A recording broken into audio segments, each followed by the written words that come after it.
Attend करताय. Government jobs कसे मिळतात आणि त्यासाठी आपल्याला प्रिपरेशन कसं करावं लागतं याच्याविषयीची माहिती असणार आहे. आजपर्यंत तुम्हाला मला माहिती आहे तो UPSC MPSC हा आहे.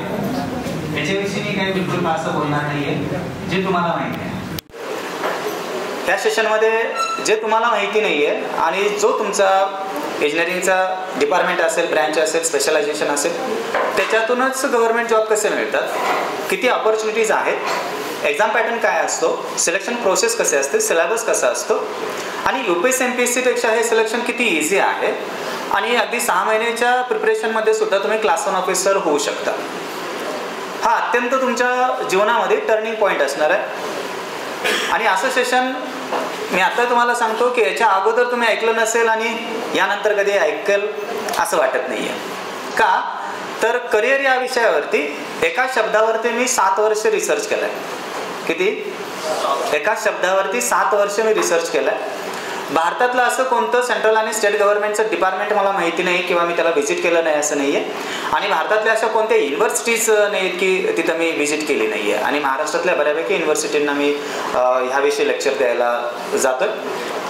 विशेषतः आज तुम्हाला ही ऑपॉर्च्युनिटी आहे की वेगळं काहीतरी तुम्हाला ऐकायला मिळणार आहे. तर विद्यार्थी मित्र, सुरुवात करूया की आता वास्तव सत्य काय आहे, वास्तव स्थिती काय आहे इंजिनिअरिंगच्या विद्यार्थ्यांची, आणि मग आपण त्या मार्गे न जाता वेगळ्या पद्धतीने जाऊन सक्सेस कसा मिळवू शकतो. आत्ताची असणारी सत्य परिस्थिती काय आहे आणि ह्याच्यावरती कदाचित मी बोलण्यापेक्षा ते वास्तव तुम्हाला माहिती पण आहे की आफ्टर कम्प्लिशन, तुमची डिग्री कंप्लीट झाल्यानंतर तुम्ही काय करणार आहात.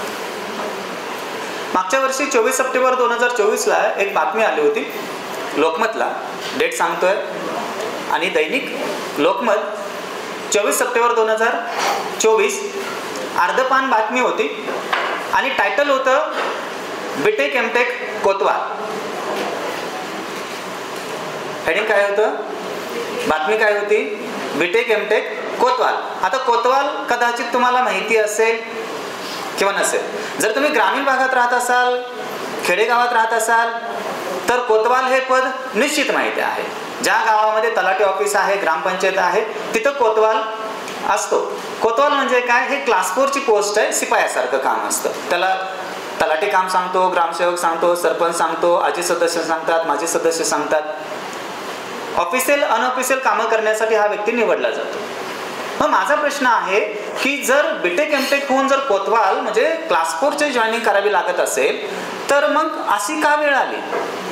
बर, ही बातमी लांबची आहे असं पण नाहीये.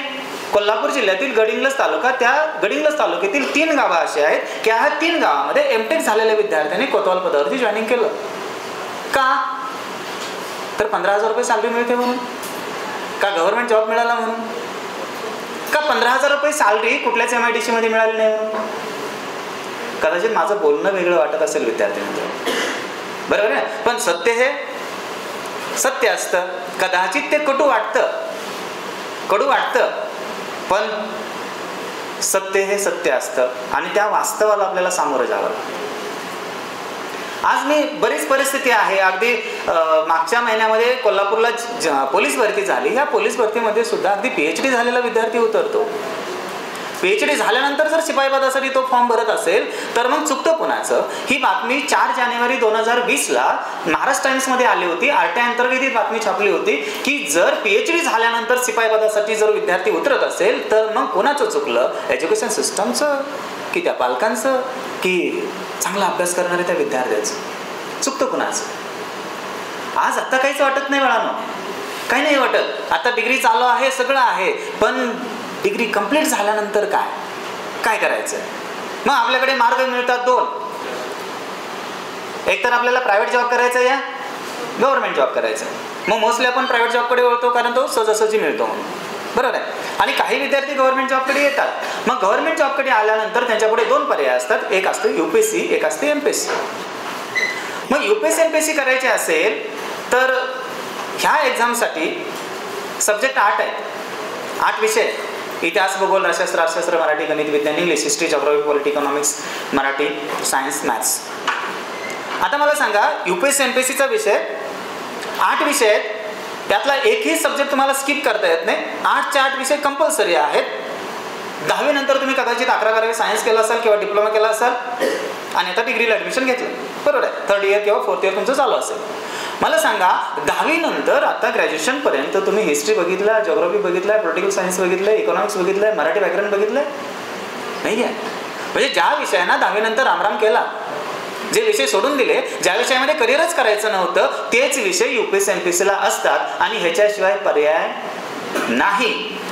मग आता मला सांगा, इंजिनिअरिंग झाल्यानंतर हिस्ट्रीचा स्टडी कसा करायचा?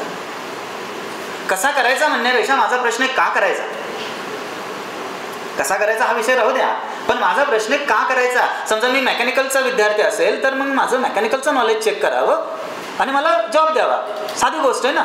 जर माझं मेकॅनिकल असेल आणि तुम्ही जर मला जिओग्राफीचे क्वेश्चन विचारत असाल, हिस्ट्रीचे जर क्वेश्चन विचारत असाल, हे तुम्हाला कितपत योग्य वाटतंय? बरोबर आहे. मराठी व्याकरण विचारायचं, काय CS चा विद्यार्थी आणि त्याला मराठी व्याकरण विचारायचं. पण UPSC MPSCला पर्याय नाही, हे 8चे 8 विषय घ्यावेच लागतात. का तर हे सिव्हिल सर्व्हिसेसमध्ये जाणाऱ्या विद्यार्थ्यांसाठी हे नॉलेज आवश्यक आहे. म्हणजे धार्मिक असेल, भौगोलिक असेल, ऐतिहासिक असेल, हे सगळं नॉलेज योग्य आहे. पण कुणाला सिव्हिल सर्व्हिसेसमध्ये जायची हौस आहे?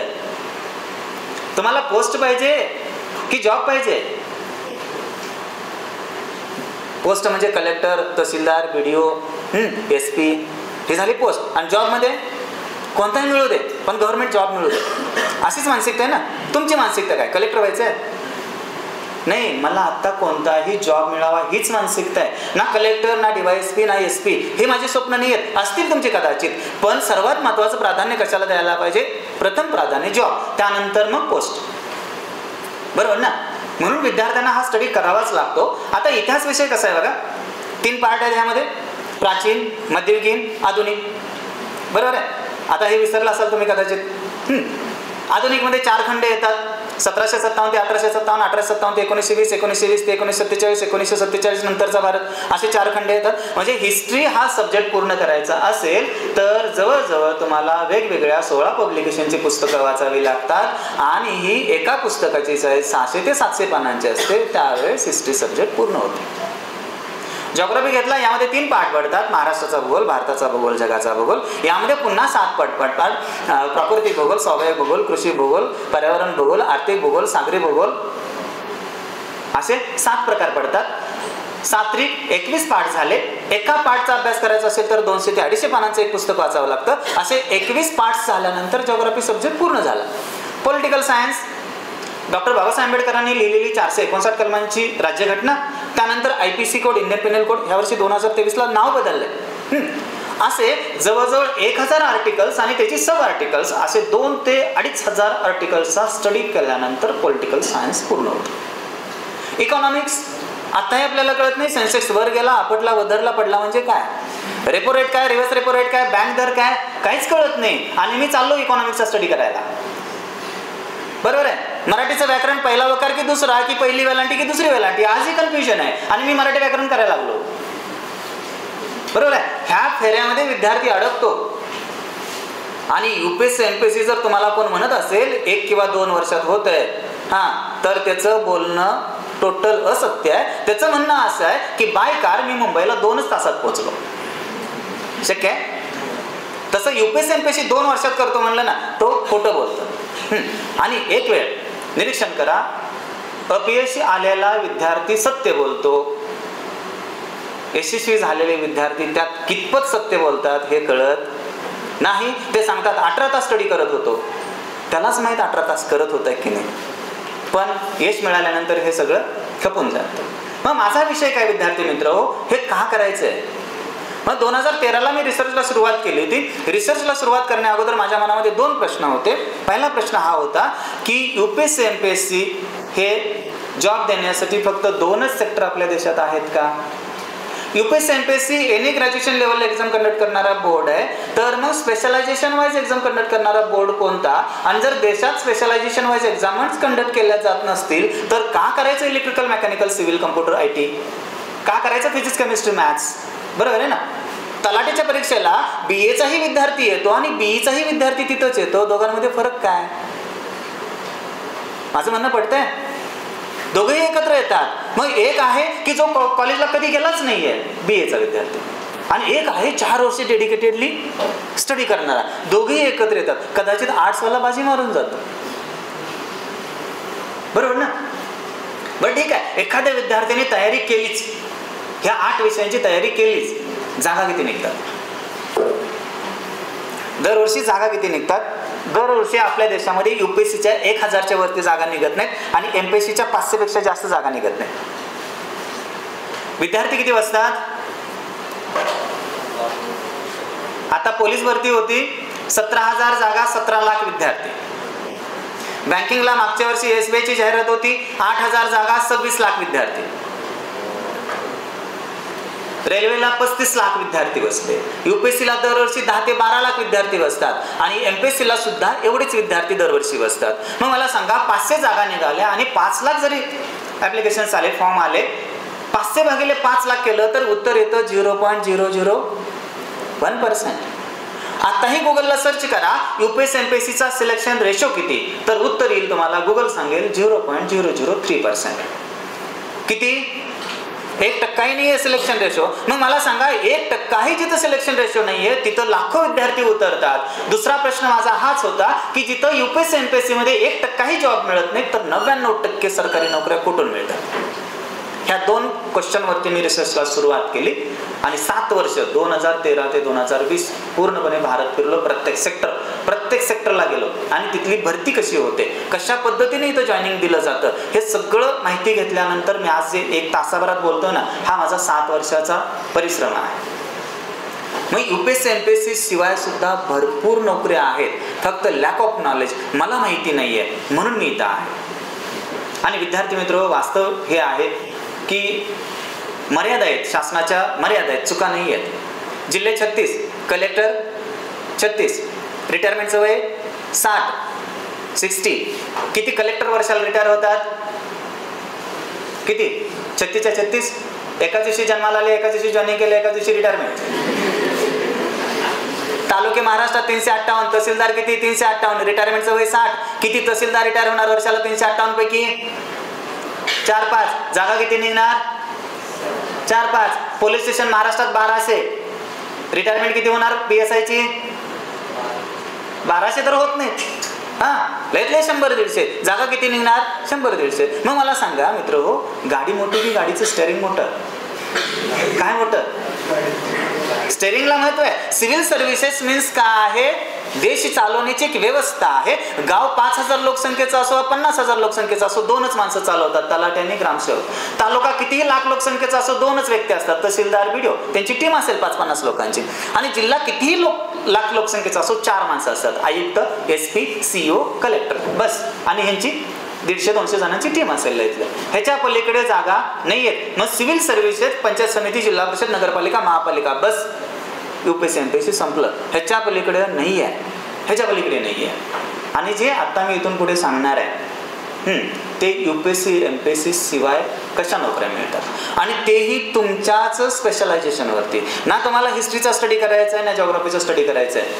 तुमचं सिव्हिल असेल तर ओनली सिव्हिलच्याच स्टडीवरती तुम्हाला जॉब मिळतात, आणि ते पण सिलेक्शन आणि जॉईनिंग आणि एक्झाम यामध्ये फक्त, म्हणजे समजा नोटिफिकेशन आलं तर 6 महिन्याचं जॉईनिंग होतं. आणि MPSCला जर गेला तर एक्झाम नोटिफिकेशन येते, 1 वर्षाच्या आत साधारण 9 ते 10 महिन्यामध्ये इंटरव्ह्यू होतात आणि जॉईनिंगला 2 वर्ष लागतात सिलेक्शन नंतर.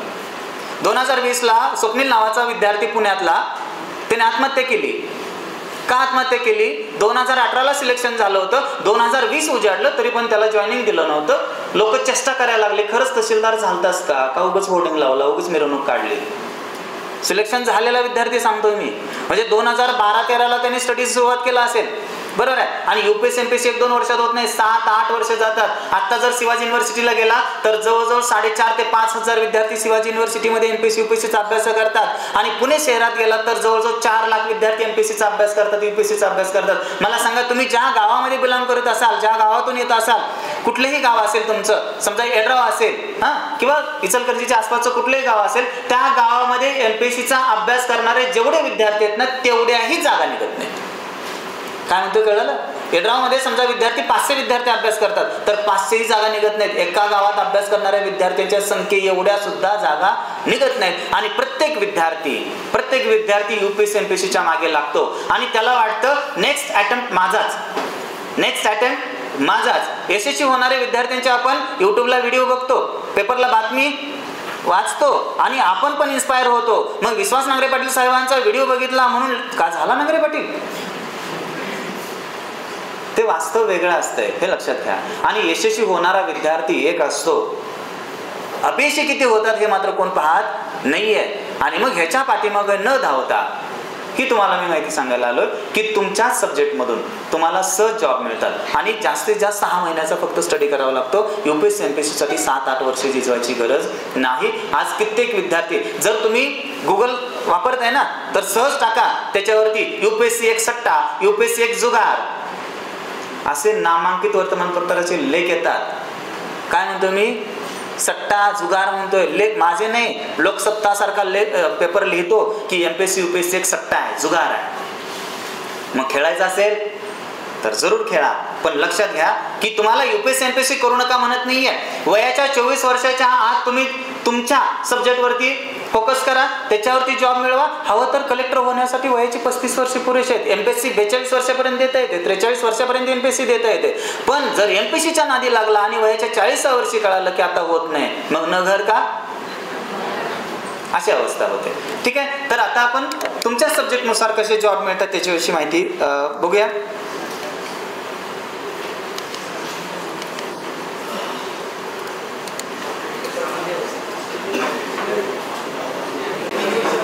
PDF जर दाखवायची म्हटलं तर जवळजवळ 35 ते 40 पानांची PDF असते नोटिफिकेशनची, त्यामुळे ती इथं दाखवणं शक्य नाही आहे. मग त्यातलाच शॉर्ट डाटा मी इथं देतो. डेट वगैरे मी सांगितलेली आहे, कोणत्या डेटला ही जाहिरात आली वगैरे हे असणार आहे. आता IOCL ही इंडियन ऑइल कंपनी आपल्याला माहिती आहे. पेट्रोलियममधल्या 3 कंपन्या आपल्याला माहिती आहेत, इंडियन ऑइल, हिंदुस्तान आणि भारत. HPCL, BPCL आणि IOCL. पण सेंट्रल गव्हर्नमेंटच्या पेट्रोलियम मधल्या 22 कंपन्या आहेत. ह्या PSUs आहेत, 22 आहेत. आपल्याला फक्त 3च दिसतात का? पेट्रोल भरायला जातो म्हणून, बरोबर आहे. बाकीच्या 19 रिफायनरी आपल्याला माहित नाहीत, पण इथेही जॉब मिळतात. रेल्वे आपल्याला एक माहिती आहे, पण रेल्वेच्या उपकंपनी 24 आहेत आणि ह्यातली सर्वात जास्त जर रेव्हेन्यू देणारी कंपनी असेल तर इरकॉन इंटरनॅशनल ही आशिया आणि आफ्रिका खंडामध्ये काम करते. तिथे रेल्वे रूळ टाकण्यापासून, स्टेशन्स उभे करण्यापासून, रेल्वे सुरू करून देण्यापर्यंतची सगळी सर्व्हिस इरकॉन इंटरनॅशनल ही कंपनी करते. म्हणजे रेल्वेच्या उपकंपन्या 24 आहेत. अशाच जवळजवळ म्हणजे जसे इंडियन ऑइल आहे, रेल्वे आहे, LIC आहे, अशा 500 पेक्षा जास्त सेक्टर्समध्ये, म्हणजे केवळ UPSC MPSC IBPS SSC हे 4 तुम्हाला एक्झाम कंडक्ट करणारे बोर्ड माहिती आहेत, पण 500 पेक्षा जास्त सेक्टर्स आहेत की जे तुमच्या सब्जेक्टनुसार, तुमच्या ब्रँचनुसार तुम्हाला जॉब देतात. आता IOCL दरवर्षीचं किती टर्नओव्हर व्हायचा? 9,34,953 कोटी रुपये. 9 लाख रुपये म्हणतोय, 9 लाख कोटी, 9 लाख वेळा कोटी, एवढा त्यांचा टर्नओव्हर आहे. 9,34,953 CR हा वार्षिक टर्नओव्हर असणारी ही कंपनी आपल्या देशाची आहे. जवळजवळ 30,000 पेक्षा जास्त एम्प्लॉय आहेत. ही जाहिरात 24 जुलै 2024 ला आले. ज्युनियर इंजिनियर आणि टेक्निकल अटेंडंट या पोस्टसाठी. एज्युकेशनल क्वालिफिकेशन आहे BE BTech, electrical, civil, mechanical, electronics. आता तुमचा ग्रॅज्युएशनचे मार्क्स किती पाहिजे तुम्हाला ह्या एक्झामला बसण्यासाठी? ओपन मध्ये असाल तर 50%, SC मध्ये असाल तर 45% आणि OBC मध्ये असेल तर 45, SC मध्ये असेल तर 40. ह्याच्या खाली कोण येत नाही ना? ओपन 50, SC ST 45 आणि SC ST 40 आणि OBC 45, EWS 45. म्हणजे तुम्ही जो CGPA आहे तुमचा ना तो 0.5च्या वरती आला तरी पुरेसा आहे किंवा 50% धरा. ओके. अनुभवाची आवश्यकता नाहीये. तुमच्या मनामध्ये सर्वात महत्त्वाचा हा प्रश्न असतो, सर अनुभव, सगळ्याच कंपनीने अनुभवी माणसं भरायची म्हटलं तर मग फ्रेशरला संधी कुठे मिळणार? बरोबर ना? सगळेच अनुभवी मागत असतील तर मग फ्रेशरने कधी सुरुवात करायची? अनुभव कुठून तर घ्यायला पाहिजे. मग हे तुम्हाला अनुभव देतात, अनुभवाची आवश्यकता नाहीये. आता ह्याची एक्झाम पॅटर्न असा असणार आहे, याची selection process CBT computer based test असणार आहे. ऑनलाईन पद्धतीने ही एक्झाम असते. 100 क्वेश्चन्स असतात. तुमचा जो सब्जेक्ट किंवा जी ब्रँच आहे त्याचे 75 मार्क्सला क्वेश्चन्स विचारले जातात. Numerical ability 15 marks and general knowledge या जनरल अवेअरनेस 10 मार्क्स. 100 क्वेश्चन्सची 100 मार्क्सची ही एक्झाम असते आणि जास्तीत जास्त प्राधान्य तुमच्या ब्रँचला असणार आहे. म्हणजे 75% तुमच्या ब्रँचविषयी विचारलं जात आहे. पे स्केल 25,000 ते 1,05,000. डिप्लोमा जर झालेला विद्यार्थी असेल तर डिप्लोमाच्या विद्यार्थ्यांना म्हणजे डिप्लोमा नंतर पण इथं जागा आहे. डिप्लोमाचा विद्यार्थी असेल तर 46,100 रुपयाने स्टार्टिंग होते. जर BE BTECचा विद्यार्थी असेल तर 67,000 रुपयाने सुरुवात होते आणि जर क्लास 1ला गेला तर 1,05,000ने सुरुवात होते. अनुभवाची गरज नाही, फक्त त्याच्या ग्रेड वेगवेगळे असतात. तुम्ही कोणत्या ग्रेडची एक्झाम देताय पे स्केलनुसार एक्झाम असतात किंवा एक्झामनुसार पे स्केल असते, त्याच्यानुसार तुम्ही एक्झाम देणार, त्याच्यावरती तुम्हाला एवढी सॅलरी दिली जाते. यानंतर हिंदुस्तान एरोनॉटिक्स लिमिटेड ही सुद्धा सेंट्रल गव्हर्नमेंटची कंपनी आहे. याचं हेड ऑफिस बंगलोरला आहे. तसंच मॉस्को आणि लंडनला सुद्धा यांचे ऑफिसेस आहेत. 30,000 पेक्षा जास्त एम्प्लॉई आहेत या कंपनीकडे. 29,810 कोटीचा टर्नओव्हर आहे वार्षिक या कंपनीचा. ही कंपनी हेलिकॉप्टर्स आणि एअरक्राफ्ट तयार करते. याचं सब ब्रँच नाशिकला सुद्धा आहे प्लांट यांचा. जवळजवळ 20 वेगवेगळे सेक्टर्स आहेत आणि 10 सेंटर म्हणजे 20 डिव्हिजन्स आणि 10 सेंटर्स आहेत. R&D डिपार्टमेंट यांचे 10 आहेत, 10 आहेत आणि वेगवेगळ्या 20 ठिकाणी प्रोडक्शन यांचं चालतं आहे.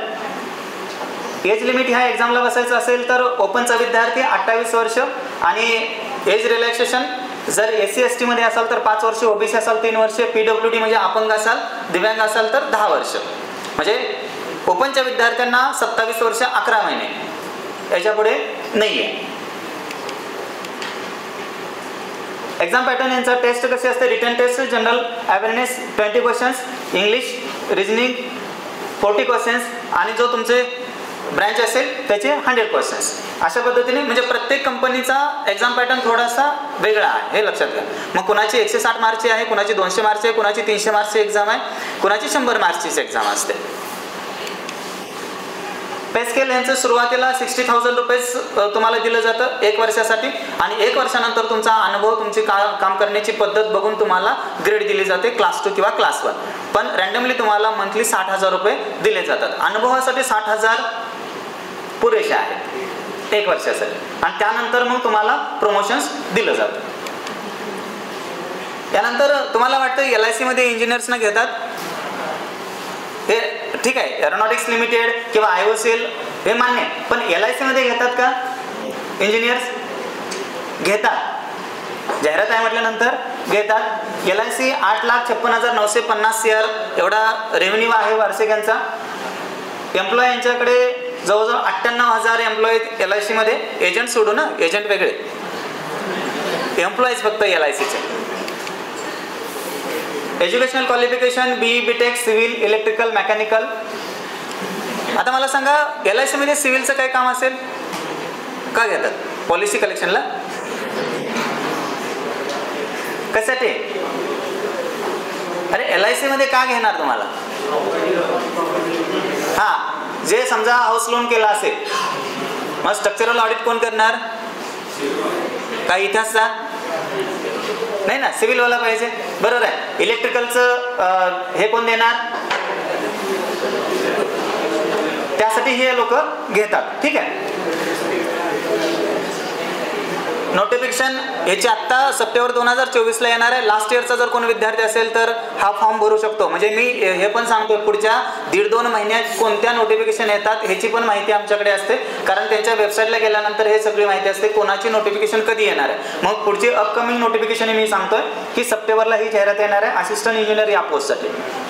आता सिलेक्शन क्रायटेरिया असणार आहे 35 क्वेश्चन्स, रिजनिंग ॲबिलिटी. आता इथं 2 प्रकारे एक्झाम आहेत, फेज 1 आणि फेज 2 LIC साठी, कारण हे डिरेक्टली क्लास 2 ऑफिसर म्हणून तुम्ही जाताय, हे लक्षात घ्या. जर क्लास 3 लेवलला असाल तर एकच एक्झाम, सिंगल एकच एक्झाम आणि डायरेक्ट मेरिट लिस्ट सिलेक्शन. जर ऑफिसर रँकला जात असाल तर 2 फेज असणार, फर्स्ट अँड सेकंड, म्हणजे प्रिलिम आणि मेन्स यासारखं. मग फर्स्ट पेजला 30 questions reasoning ability, 30 questions English grammar आणि 35 क्वेश्चन्स ॲप्टिट्यूडवरती असणार आहे. सेकंड फेजमध्ये जाण्यासाठी म्हणजे इथे क्वालिफाय होण्यासाठी एकूण किती 100 मार्क्सची एक्झाम आहे आता सेकंड फेजला म्हणजे मेन्सला जाण्यासाठी LICच्या किती मार्क्स असणं आवश्यक आहे तुम्हाला? ओपन मध्ये असाल तर 46 मार्क्स पाहिजेत आउट ऑफ 100 आणि जर SC ST साठी किंवा PWD मध्ये असाल तर मग मात्र तुम्हाला 41 मार्क्स असणं आवश्यक आहे आउट ऑफ 100. एवढी मार्क्स मिळाली तर तुम्ही सेकंड फेज मध्ये गेला म्हणजे मेन्सला गेला. आता ही एक्झाम झाल्यानंतर कुठली सेकंड फेजला 30 क्वेश्चन्स रिझनिंग, 30 क्वेश्चन्स तुमचे जे इंजिनिअरिंगचं नॉलेज असेल त्याच्यावरती असणार आहे, 30 क्वेश्चन जनरल नॉलेज असणार आहे आणि 35 क्वेश्चन्स हे इन्शुरन्स आणि फायनान्स रिलेटेड असणार आहे. ही एक्झाम ह्याचा क्रायटेरिया सिलेक्शनचा क्रायटेरिया, आता पासिंगचा नाही. सिलेक्शन क्रायटेरिया काय असणार आहे? टोटल क्वेश्चन्स किती आहेत? 120. टोटल मार्क्स किती आहेत? 300.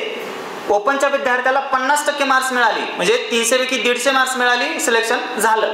आणि कॅटेगरी मधल्या विद्यार्थ्याला 45% मार्क्स म्हणजे 134, 300 पैकी सिलेक्शन झालं. डायरेक्ट सिलेक्शन आहे, इंटरव्ह्यू वगैरे हा पार्ट नाही. म्हणजे 50% जरी मार्क्स मिळवला तुम्ही तरी पण तुमचं सिलेक्शन होतंय. यामध्ये EWS पण आहे, PWD पण आहे, आजी माजी सैनिक हे सगळे जे आरक्षण आहेत ते सगळे आरक्षण केंद्र शासनाच्या नियमानुसार सगळ्यांना दिली जातात. यानंतर सुरुवातीचं पेमेंट किती आहे? क्लास 2 ऑफिसर LIC मध्ये 57,000 रुपये तुम्हाला दिलं जातं आणि 2 वर्षानंतर तुमचं प्रमोशन फिक्स असतं. आता या प्रकारे आपल्या देशामध्ये 500 पेक्षा जास्त वेगवेगळे गव्हर्नमेंटची सेक्टर्स आहेत. त्यामध्ये इफ्को आहे, ACTREC ही कॅन्सर रिसर्च इन्स्टिट्यूट आहे. इथे सुद्धा इंजिनिअरिंगचा विद्यार्थी घेतात. कॅन्सरचा आणि इंजिनिअरिंगचा काही संबंध तसा बघितला तर नाही आहे, परंतु या इन्स्टिट्यूटमध्ये तुम्हालाही घेतलं जातं. अगदी नाही तुम्हाला माहिती आहे का, national highway authority of India he road development करणारी सेंट्रल गव्हर्नमेंटची कंपनी आहे. इथे बॉटनीचा पण विद्यार्थी घेतात. कशामध्ये मी सांगतोय? बॉटनीचा विद्यार्थी कशाला? मला तळसंदेच्या ॲग्रिकल्चर कॉलेजवरती हा प्रश्न विचारला होता, सर बॉटनीचा विद्यार्थी रोड डेव्हलपमेंट कॉर्पोरेशनला का घेतात? त्यांना म्हटलं सर रोडच्या मध्ये जी झाडं असतात ना त्याचा मेंटेन करण्यासाठी ॲग्रीचा विद्यार्थी लागतो.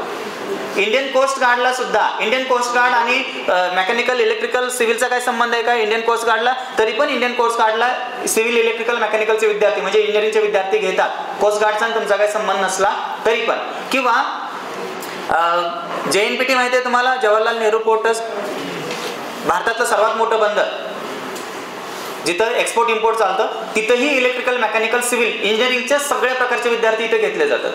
तसा पोर्ट्स आणि तुमचा काही संबंध नाहीये. मग पोर्ट्स किती आहेत आपल्या देशामध्ये? जवाहरलाल JNPT सारखे 37 मोठे आणि छोटी मोठी सगळी असे 202 पोर्ट्स आहेत. लक्षात आलं? म्हणजे इथे तुम्हाला 100% जॉब मिळतात आणि सिलेक्शन मात्र इझी आहे. तुमच्या सब्जेक्ट नॉलेजवरती तुम्हाला जावं लागतं. फक्त मॅथ्स आणि रिजनिंग, थोडंफार इंग्लिश ग्रामर करावं लागतं. पण इतिहास, भूगोल, राष्ट्रशास्त्र, अर्थशास्त्र, मराठी याचा काही संबंध नाहीये. यानंतर हे झालं करिअरचे 2 मार्ग आहेत. फक्त आता 10 मिनिटांमध्ये हा विषय संपेल. करिअरचे 2 मार्ग आहेत. एक आहे कॉम्पिटिटिव्ह एक्झाम, एक आहे एंट्रन्स एक्झाम. तुम्हाला कदाचित वाटेल की एंट्रन्स एक्झाम 12वी पर्यंतच आहे. नाही आहे, ग्रॅज्युएशन नंतर सुद्धा एंट्रन्स एक्झाम तुम्हाला देता येते आणि अशा एंट्रन्स एक्झाम आपल्या देशामध्ये कंडक्ट केल्या जातात. ही एंट्रन्स एक्झाम पास झाला आणि तिथे तुम्हाला MTech किंवा MSc साठी ऍडमिशन मिळालं 2 वर्षासाठी, तर तिथे 2 वर्ष कंप्लीट झाल्या तुम्हाला क्लास 1चं जॉईनिंग दिलं जातं. काय सांगतोय मी? क्लास 1 ऑफिसर होण्याचे 2 मार्ग आहेत. एक आहे कॉम्पिटिटिव्ह एक्झाम, एक आहे एंट्रन्स एक्झाम. तुम्हाला कोणता सोपा वाटतं त्या मार्गाने जा. जर तुम्हाला कॉम्पिटिटिव्ह एक्झाम मधून जाणं सोपं वाटत असेल तर तिथून जावा, नसेल एंट्रन्स एक्झाम मधून जाणार असाल तर एंट्रन्स एक्झाम मधून जावा. लास्ट इयरच्या विद्यार्थ्यांना एंट्रन्स एक्झाम देता येते. उदाहरणार्थ CBI माहिती आहे तुम्हाला? CBI investigation department, IB, RAW, NTRO, NIA. इंजिनिअरिंगचे विद्यार्थी इन्व्हेस्टिगेशनला घेतात का? बर, इंजिनिअरिंगच्या विद्यार्थ्यांना स्पेशल ब्रांच कोणती इन्व्हेस्टिगेशनची? जसे CBI, NTRO, RAW, ED माहिती आहे? ED माहिती आहे का? जर न्यूजपेपर वाचत असाल तर ED कुणाला माहित नाही असं नाहीये.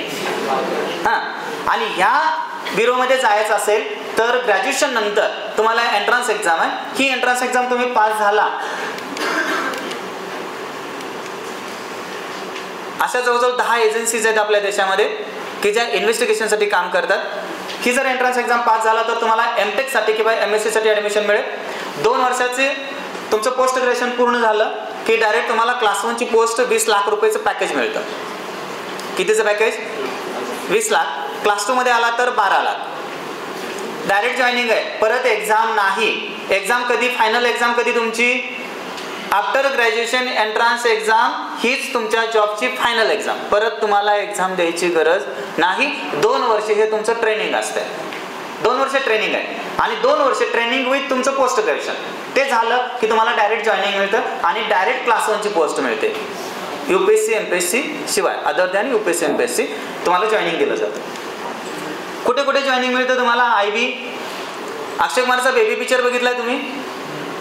बघितलं असेल तर जे काम अक्षय कुमारने बेबी पिक्चर मध्ये केलंय त्याच पोझिशनसाठी निवडलं जातं. मागच्या 2 वर्षापूर्वी म्हणजे 1 जून 2022ला माझा एक विद्यार्थी IB मध्ये त्याने जॉईनिंग केलं. तुम्हाला वेळ आहे का? म्हणजे मुलाखती कशा असतात हे पण तुम्हाला सांगेन. IB ची इंटरव्ह्यू होती, सिलेक्शन झालं, रिटर्न टेस्ट झाली. रिटर्न टेस्ट झाल्यानंतर त्याला इंटरव्ह्यूसाठी कॉल आला, मेल आला. मेलमध्ये त्याला मिरजमधून तिकीट दिली होती येण्या जाण्याचं. आता तो जाण्यापूर्वी माझ्याकडे आला आणि म्हटलं सर मेल आलाय, सांगितलं होतं ठीक आहे. आता इंटरव्ह्यूला चाललोय, मुलाखतीला चाललोय सर, फक्त काही प्रिकॉशन्स किंवा काही मला सजेशन्स सांगा. मी त्याला हे सांगितलं की तुझी मुलाखत कुठेही होऊ शकते. म्हणजे केबिनमध्ये होईलच नाही असं नाहीये, पण जाता जाता प्रवासात असताना सुद्धा रेल्वे तुझी मुलाखत होईल. Be alert. स्वतःविषयी माहिती सांगायचं नाही, स्वतःचं नाव सांगायचं नाही, गाव सांगायचं नाही, कुठे चाललाय, कशाला चाललाय, काही माहिती देऊ नकोस. आणि तसंच झालं. मिरज बोर्डिंग होतं त्याचं. मिरजमधून तो बसला, ACचं तिकीट दिलेलं. त्याच्या बर्थमध्ये आणखी 2 व्यक्ती होते. ते पुण्यापर्यंत काही त्याच्याशी बोलले नाहीत. पुण्याच्या पुढे गेल्यानंतर त्याच्याजवळ येऊन बसले आणि विचारायला लागले सर कुठून आलाय, कुठे चाललाय, काय करताय, एज्युकेशन काय. आता हा थोडासा अलर्ट झाला. हा सांगायचंय बोल, पण सगळी माहिती खोटी सांग, खरं काही सांगू नको. आणि नंतर 15-20 मिनिटं अर्धा तास त्याच्याशी बोलले. ह्यांनी काहीच म्हणजे खरं सांगितलं नाही. नंतर तो म्हटला सर मला खूप कंटाळा आलाय, मला आता झोपायचं.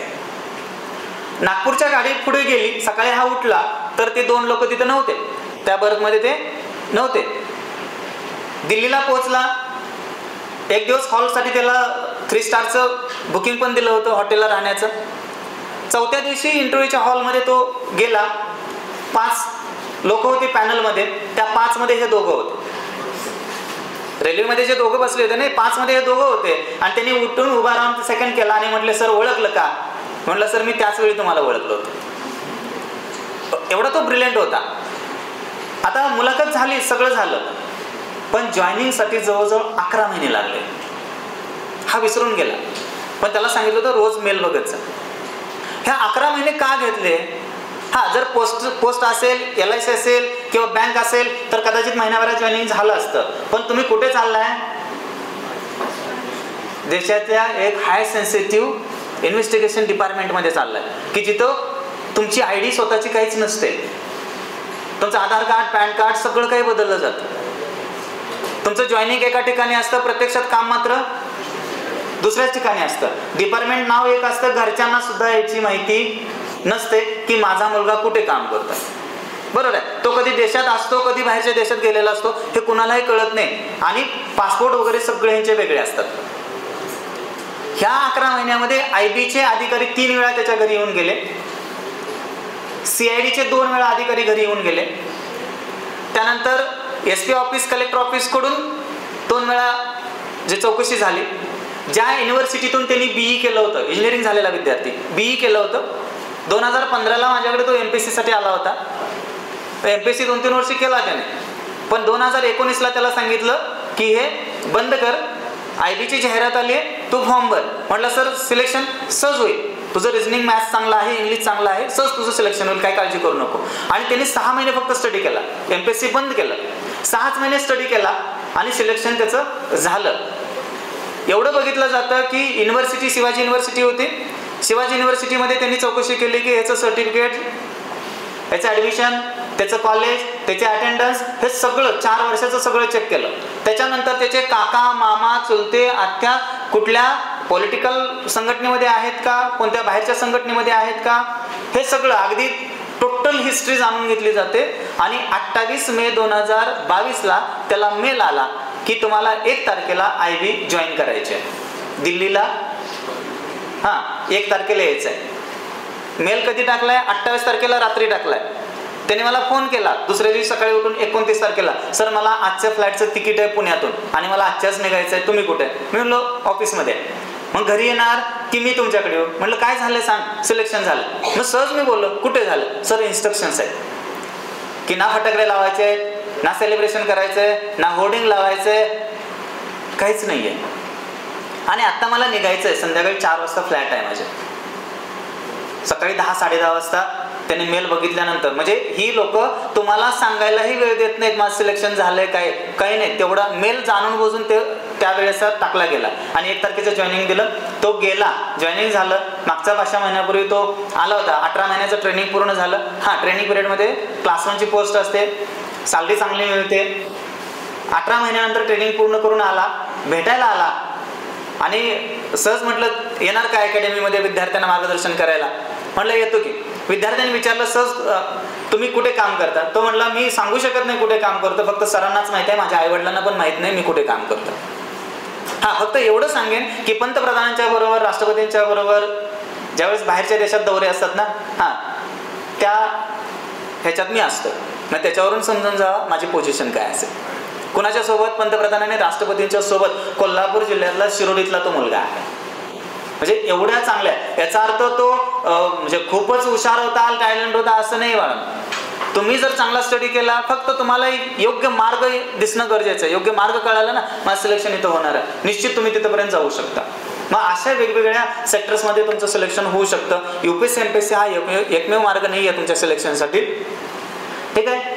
यानंतर जर फक्त स्पेशलायझेशन तुमचं इंजिनिअरिंग असेल तर इंजिनिअरिंगसाठी NTRO national technical research organisation ही इंजिनिअरिंगच्या विद्यार्थ्यांना इन्व्हेस्टिगेशन डिपार्टमेंटसाठी खास घेते. तिथं आर्ट्सचा सायन्सचा विद्यार्थी घेतला जात नाही. इंजिनिअरिंगसाठी खास इन्व्हेस्टिगेशन डिपार्टमेंट कोणतं आहे?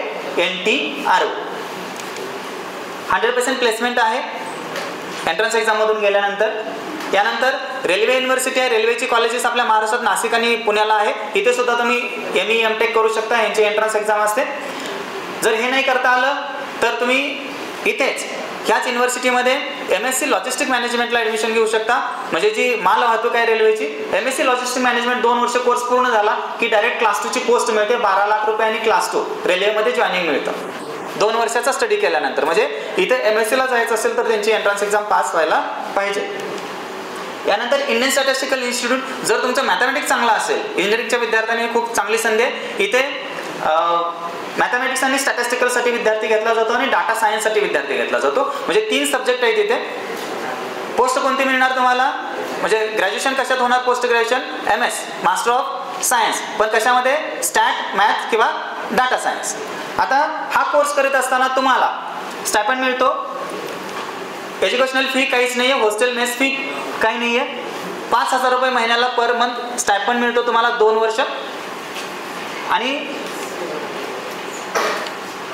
जॉईनिंग देताना 32 लाख ते 2 कोटीचं पॅकेज असतं.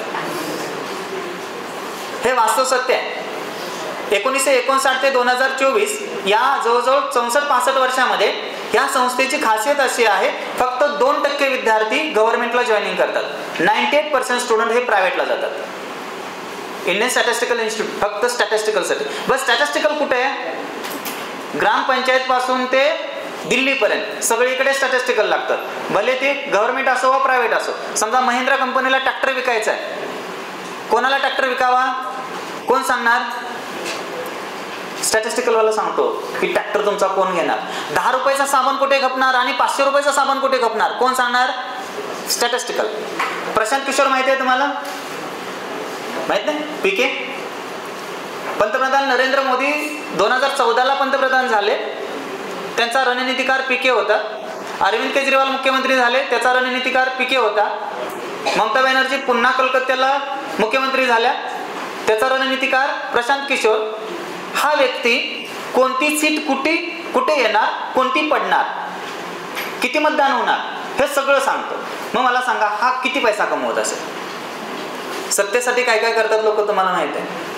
मग ह्याच्या जर सल्ल्याने सत्ता येत असेल तर मग ह्याच्याकडे किती पैसा येत असेल सांगा.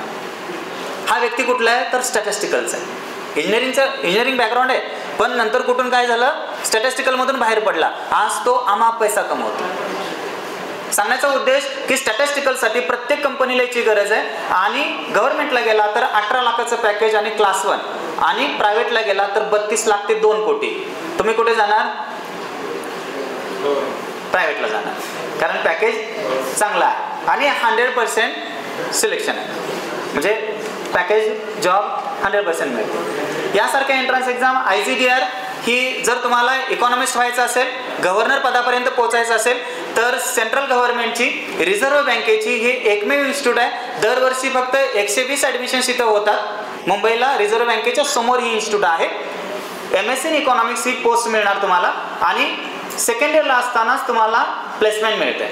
आणि हे प्लेसमेंट वर्ल्ड लेवलचं, जागतिक दर्जाचं असतं. संयुक्त राष्ट्र संघटनेपासून ते अगदी कुठल्याही मंत्रालयापर्यंत तुम्हाला घेतलं जातं. बँकिंगमध्ये सर्वात जास्त मागणी आहे, आणि इथून जर बाहेर पडला आणि चांगला स्कोर केला किंवा तुमच्याकडे चांगलं टॅलेंट असेल तर डिरेक्टली डेप्टी गव्हर्नर पदापर्यंत सुद्धा तुम्ही पोहोचू शकता. नसेल तर SBI, bank of Maharashtra, bank of Baroda यासारख्या बँकांमध्ये किंवा LIC वगैरे इन्शुरन्स कंपन्यांमध्ये चांगली पोस्ट तुम्हाला मिळू शकते. त्यानंतर NFSU जे CBIIB साठी सांगितली ती एंट्रन्स एक्झाम आहे. ॲक्च्युअल सायन्स ही एक लास्ट, असे एंट्रन्स एक्झाम भरपूर आहेत, जास्त सांगत नाही. आता ही लास्ट एंट्रन्स एक्झाम सांगेन आणि थांबेल. जर तुमचं मॅथमॅटिक्स चांगलं असेल आणि जर तुम्हाला अमाप पैसा कमवायचा असेल, याचा अर्थ तुम्ही स्वतःला कमी समजू नका, प्रत्येकाकडे टॅलेंट असते. ॲक्च्युअल सायन्स हे ग्रॅज्युएशन नंतर सुद्धा तुम्ही करू शकता. ह्याची एंट्रन्स एक्झाम पास झाला तर तुम्हाला ॲडमिशन मिळते. पहिल्या 3 लेवल पास झाला, एकूण 15 लेवल आहे त्यांच्या एक्झामच्या. पहिल्या 3 लेवल पास झाला तर कोणतीही कंपनी तुम्हाला 5 लाखाचं पॅकेज देते. पहिल्या 3 लेवल पास झाल्यानंतर तिथून पुढे एक लेवल पूर्ण करत गेला तर पर लेवल 2 लाख रुपये वाढतात. अशा 15 लेवल पूर्ण झाल्यानंतर एका कंपनीकडून तुम्हाला 30 लाख रुपये मिळतात. पर एनम किती मिळतात? 30 लाख रुपये. आता जॉब प्रोफाईल असा आहे, आठवड्यातून 2 दिवस एका कंपनीसाठी. किती दिवस काम करायचं आहे? आठवड्यातून 1 दिवस फक्त 2 तास, म्हणजे आठवड्यातून 2च तास समजा. आठवड्यातून 2 तास एका कंपनीला वेळ द्यायचा आहे. जसा CA 40, 50, 100 कंपन्यांचं ऑडिट करतो तसा हा कन्सल्टन्सी किती कंपन्यांना देऊ शकतो. मग 50 कंपन्या केल्या तर वार्षिक 15 कोटी रुपये मिळू शकतात. 100 घेतला तर 30 कोटी रुपये मिळू शकतात. आज आपल्या भारताची लोकसंख्या 140 कोटी आहे. 140 कोटी लोकसंख्येमध्ये फक्त 458 लोक रजिस्टर्ड ॲक्च्युअरीज आहेत. किती आहेत? 458, ज्यांनी 15 लेवल पूर्ण केले आहेत. आणि जरी तुमच्या 5 लेवल जरी पूर्ण झाल्या तरी काय हरकत नाही, 5 लेवल पर्यंत तुम्ही इझी जाता. इंजिनिअरिंगचे विद्यार्थी आहात तुम्ही. 5 लेवल जरी झाल्या आणि 10 कंपन्यांना जर तुम्ही कन्सल्टन्सी दिली तर एका कंपनीकडून 5 लेवल असल्यामुळे 10 लाख रुपये. 10 कंपन्या केल्या तर किती?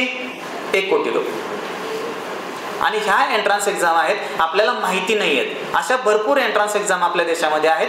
आणि भरपूर अशी सेक्टर्स पण आहेत की डिरेक्टली तुम्हाला कॉम्पिटिटिव्ह एक्झामच्या माध्यमातून जॉब मिळतात. तर हा सेमिनार किंवा हा सेशन कंडक्ट करण्यामागचा उद्देश हा आहे की DKT कॅम्पसमध्येच 6 महिन्यासाठी, म्हणजे जसे वेळ ॲडजस्ट होईल तसे, सलग 15 दिवस असेल किंवा विकेंड असेल, यासाठी आपण हे कोर्सेस इथं सुरू करतोय. बाकीची माहिती तुमचे HOD सांगतील. जर तुम्ही इंटरेस्टेड असाल कॉम्पिटिटिव्ह एक्झामसाठी तुमचा जे ब्रँच आहे त्या ब्रँचची माहिती असणार आहे. आणि रिजनिंग, मॅथ्स, ॲप्टिट्यूड हे घेतलं जाणार आहे. इंग्लिश ग्रामर घेतलं जाणार आहे. म्हणजे 4 सब्जेक्ट असणार आहे यामध्ये, रिजनिंग, मॅथ्स, इंग्लिश आणि तुमचा जे काय ब्रँच असेल ते. 6 महिन्याचा सिलेबस आहे, 6 महिन्यात संपतोय. 6 महिन्यात पूर्णपणे तुमची तयारी करून घेतली जाईल. आणि आमची सर्व्हिस काय असणार आहे? लेक्चर्स असणार आहेत. त्यानंतर तुम्हाला नोटिफिकेशन पुढारी लोकमतलं येत नाही, काय येते? त्या नोटिफिकेशन येत नाही. मग नोटिफिकेशन कोणती अपकमिंग कोणती असणार आहे आणि आता कोणती आहे, त्याचा एक्झाम पॅटर्न काय, सिलेबस काय, सिलेक्शन प्रोसेस काय, त्याचे प्रिव्हियस इयर क्वेश्चन पेपर्स वगैरे हे सगळं तुम्हाला दिलं जाईल. फॉर्म भरण्यापासून, म्हणजे form filling, admit cards, result, counselling आणि जॉईनिंग कसं करायचं, इथंपर्यंतची सगळे डिटेल्स ह्या सर्व्हिसेस तुम्हाला दिल्या जातील. लेक्चर्स कदाचित 6 महिने असतील, पण आमची सर्व्हिस तुमचं जॉईनिंग होईपर्यंत म्हणजे 2 ते 3 वर्षापर्यंत तुम्हाला सपोर्ट असणार आहे. कुठला? Notification, exam pattern, selection process, syllabus, त्यानंतर प्रिव्हियस इयर क्वेश्चन पेपर्स आणि कोणत्या एक्झाम आहेत आणि तुम्ही कोणत्या एक्झामला बसू शकता.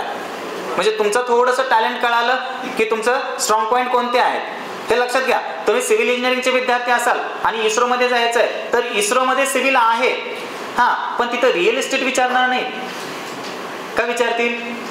हाऊसिंगचं विचारणार का?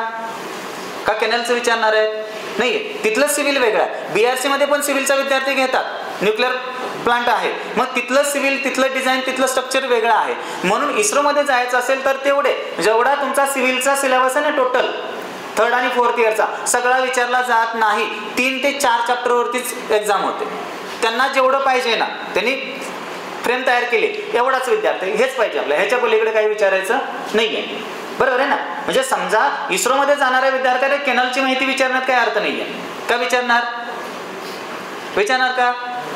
नाही विचारणार त्याने. मग त्यांना जे पाहिजे तेवढंच विचारतात. मेकॅनिकलचा विद्यार्थी तेवढंच. म्हणजे जर कदाचित तुमच्या ब्रँचचे 40-50 चॅप्टर जरी असले तर 10 ते 12 चॅप्टरवरतीच एक्झाम होणार. तुमचे सगळे चॅप्टर्स विचारले जाणार नाहीये, हे लक्षात घ्या. पण तयारी मात्र सगळ्या चॅप्टरची होईल. आता हे तुम्ही ओळखायचं आहे. आम्ही तुम्हाला exam pattern, selection process, syllabus, PYQ सगळं देणार. त्यातला तुम्ही स्ट्रॉंग पॉईंट ओळखायचा आहे की मी इन्शुरन्ससाठी बसू शकतो, मी न्यूक्लिअर पॉवर प्लांटसाठी जाऊ शकतो, रेल्वेसाठी जाऊ शकतो, की कुठल्या सेक्टरसाठी जाऊ शकतो, हे तुम्ही ओळखायचं आणि त्यांच्याच एक्झाम द्यायचं. म्हणजे तुमचं सिलेक्शन इझी कसं आहे की तुमचा जो स्ट्रॉंग पॉईंट आहे तो तुम्ही ओळखा आणि त्यांच्याच एक्झाम द्या.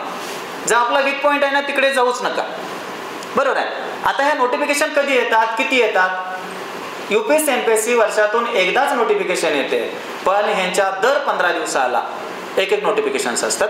म्हणजे जर तुम्ही तयारी चांगली केला आणि मॅक्झिमम 10 एक्झाम जर दिला तर सिलेक्शन तुमचं 100% जास्त नाहीये. आणि ह्याचा कालावधी किती? 6 महिने ते वर्षभर. जास्त तुम्हाला करावं लागणार नाहीये. जर तुम्ही इंटरेस्टेड असाल तर सरांकडे तुमची नावं द्या. जेवढे विद्यार्थी इंटरेस्टेड असतील, जे नंबर ऑफ स्टुडंट्स किती आहेत त्याच्यावरून ठरवू. पण तुम्ही सगळे विद्यार्थी इंटरेस्टेड असाल तर फीज कमी होतील. विद्यार्थी कमी आलेस तर थोडे फीज वाढतील.